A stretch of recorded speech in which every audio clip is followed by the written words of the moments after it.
Audio Jungle। Hello साथियों, नमस्कार।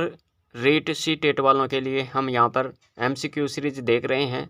हिंदी शिक्षण विधियों से संबंधित कुल 30 क्वेश्चन यहाँ पर देखने वाले हैं। ये सीरीज 4 नंबर वाली है।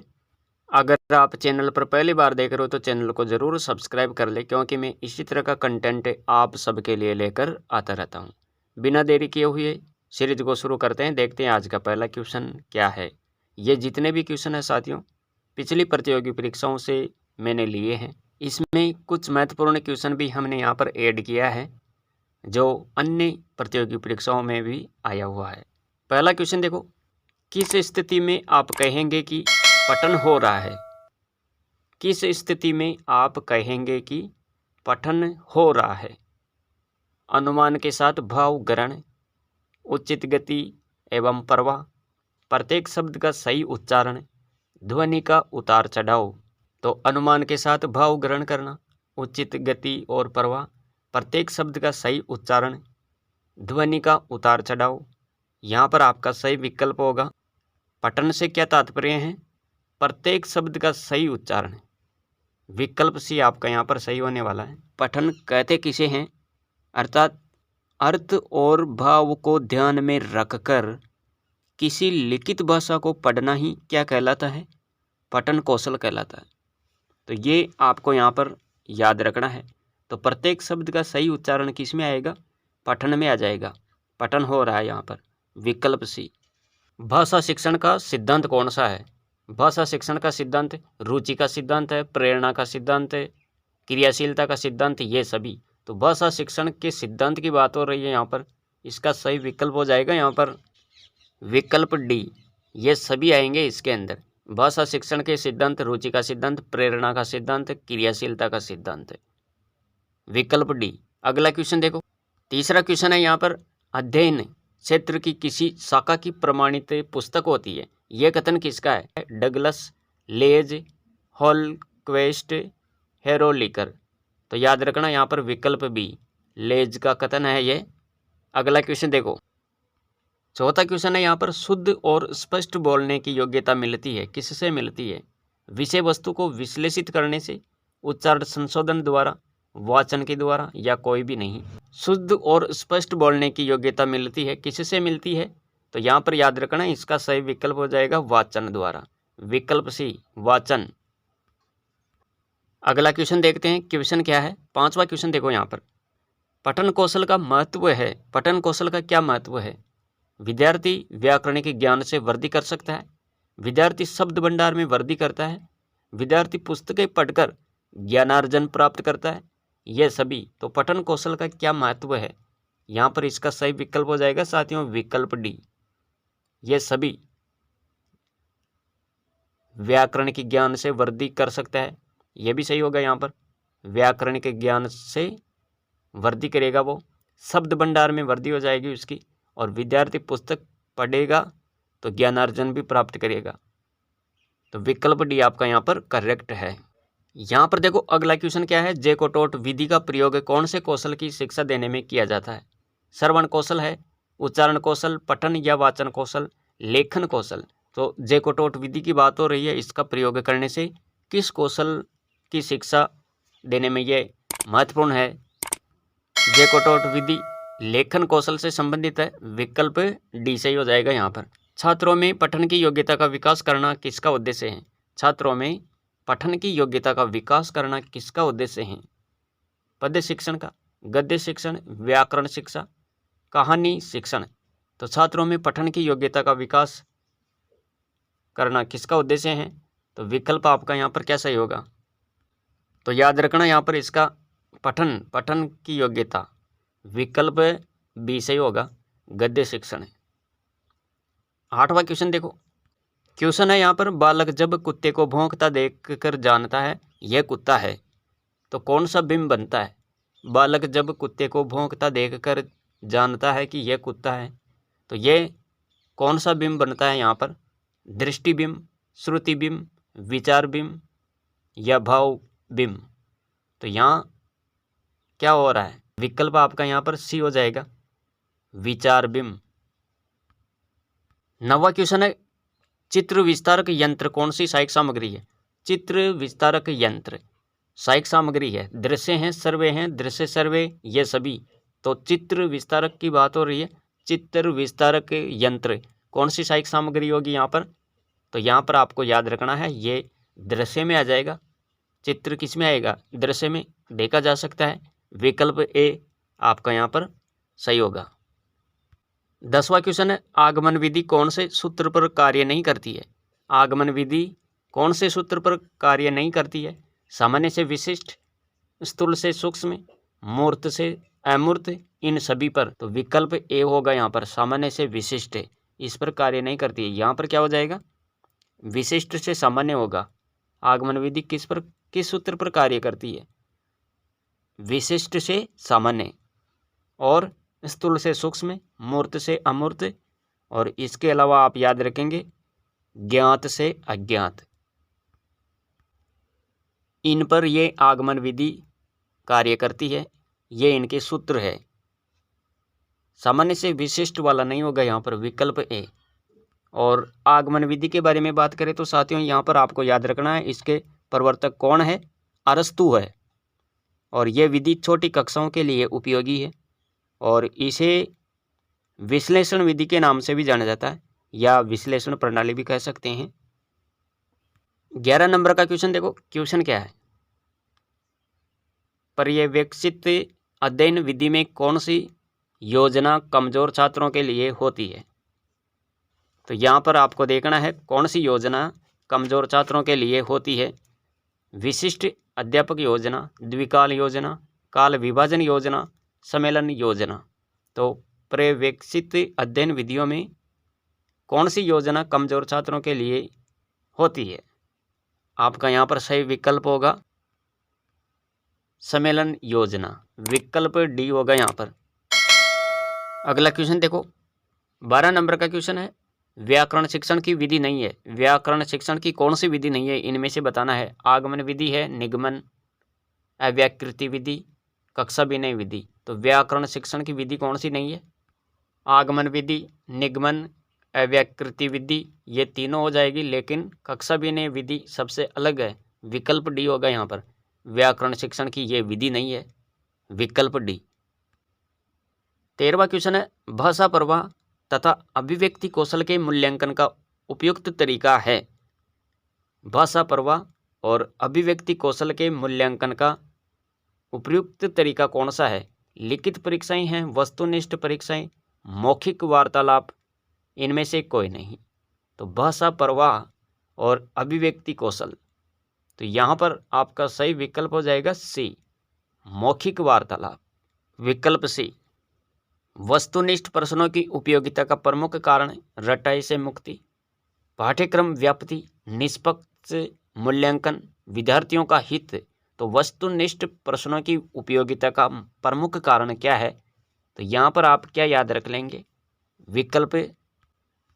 विकल्प सी आपका यहाँ पर सही होने वाला है, निष्पक्ष मूल्यांकन। उच्च प्राथमिक स्तर पर व्याकरण शिक्षण की सर्वाधिक उचित विधि कौन सी है? उच्च प्राथमिक स्तर पर बात हो रही है, यहाँ पर व्याकरण शिक्षण की सर्वाधिक उचित विधि कौन सी है?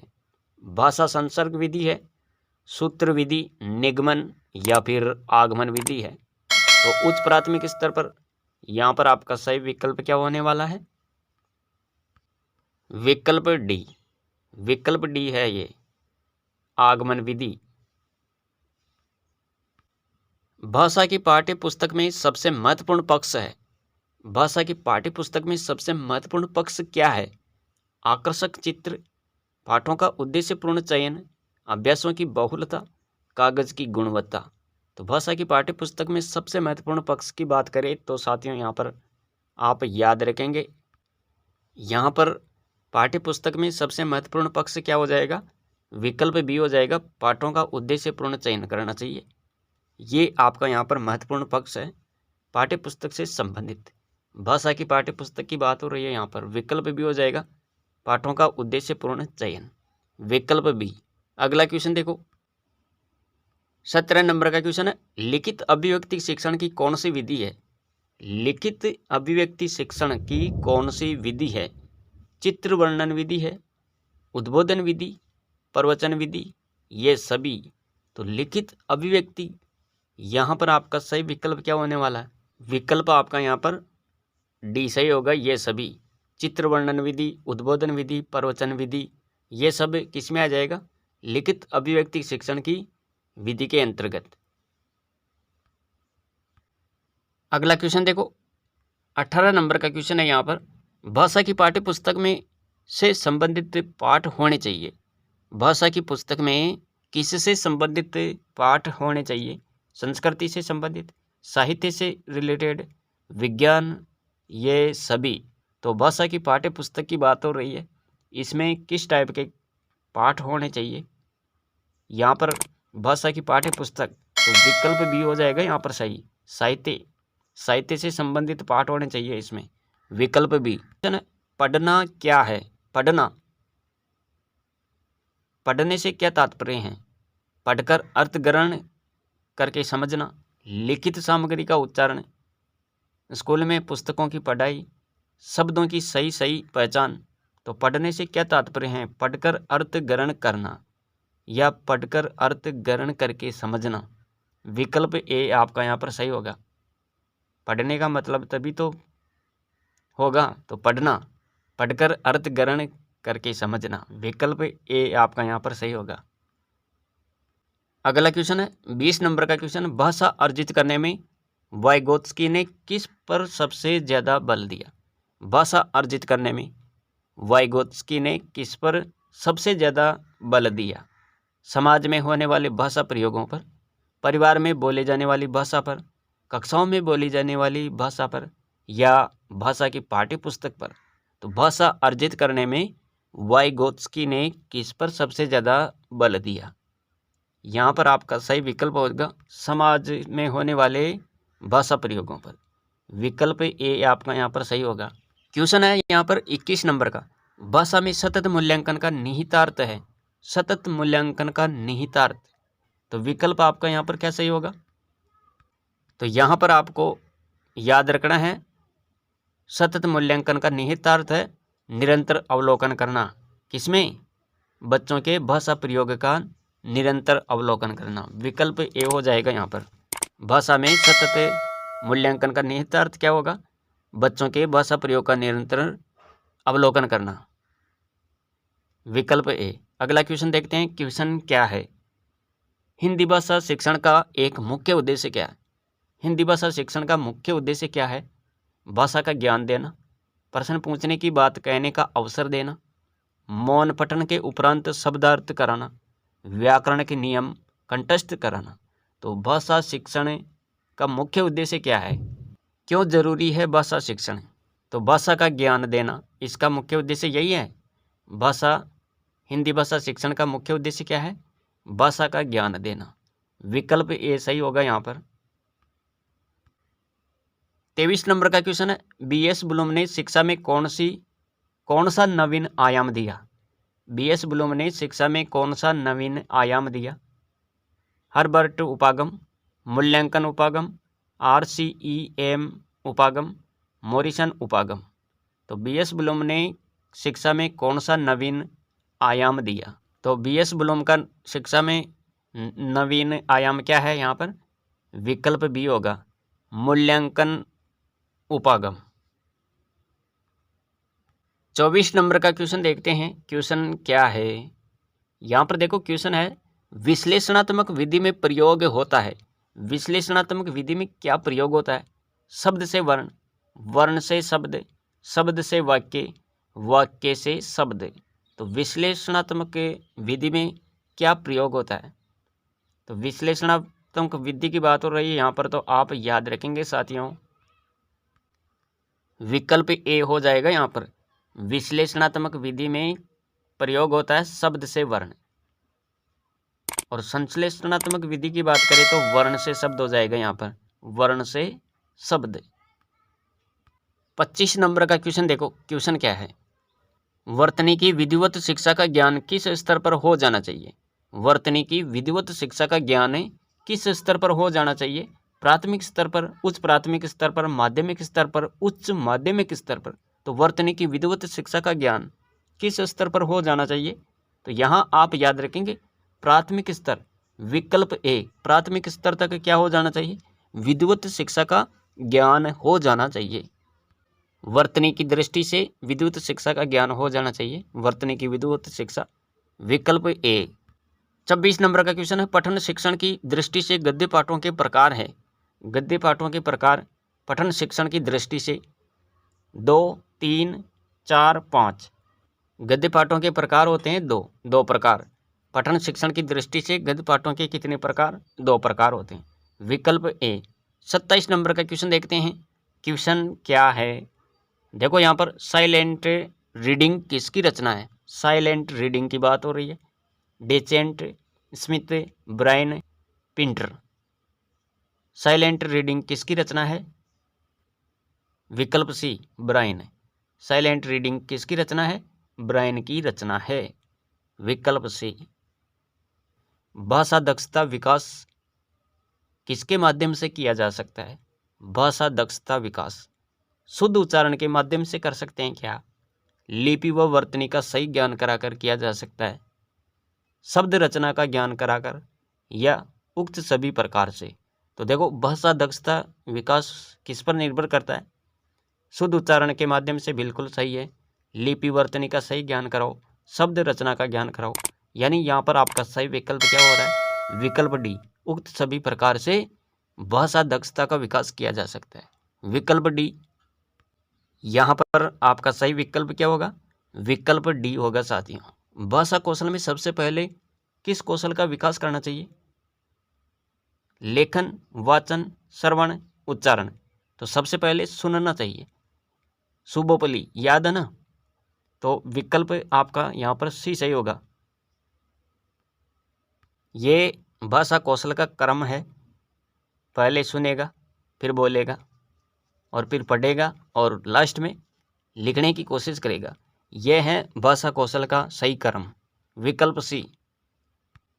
अगला क्वेश्चन देखो, प्राथमिक स्तर पर कहानी शिक्षण की सर्वश्रेष्ठ विधि कौन सी है?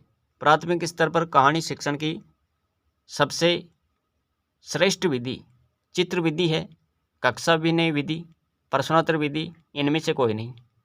तो यहाँ पर आपको याद रखना है, प्राथमिक स्तर की बात हो रही है तो कहानी शिक्षण में सबसे महत्वपूर्ण क्या हो जाएगा?